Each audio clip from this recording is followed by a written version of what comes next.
Dianne.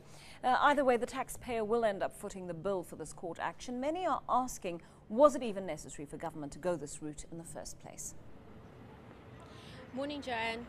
That is quite a critical question in this case, particularly since there was so much vitriol spewed from both sides. Government, saying terrible things about the Public Protector. She alleging that they tried to waylay her investigation. The implications of that are some of the things that I'd like to discuss with Justice Malala, who's here with me this morning. Justice, we've heard government, the Public Protector, basically having a terrible public spat in court papers. What are the implications for the relationship between government and the Public Protector?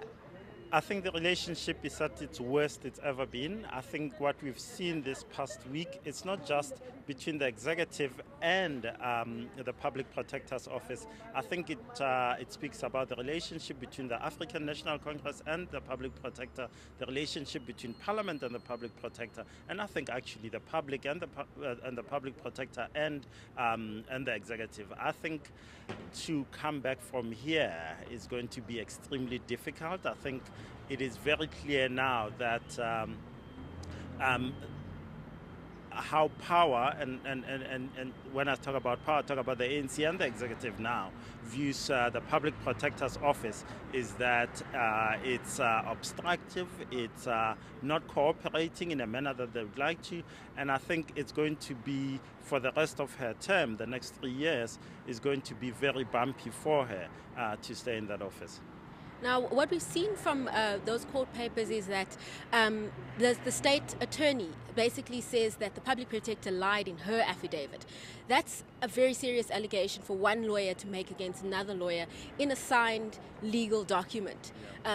What do you have to say about that? Well, I think this is not the end. I mean, you have what we have today is that the ministers have withdrawn their application for an interdict. We're here really to talk about the costs, but the real issue is what next. And so what next is that there's the state attorney saying, I'm taking you to the Bar Council, to Thuli Madonsela. That's one. Secondly, you have the ANC issuing statements in Parliament and from the Thuli House. Third, you have the Joint Standing Committee on Intelligence saying, this is fine with us, we don't see a problem here. So I think the next step will be to continue to stall, to find ways to push this thing out to a point where essentially we might never see the Nkandla report in the manner that Thuli Madonsela may have intended the public to see it. But I think you're going to see continually stalling, all kinds of stuff coming up, and I think she'll be tied up for the next 2 to 3 years on this issue.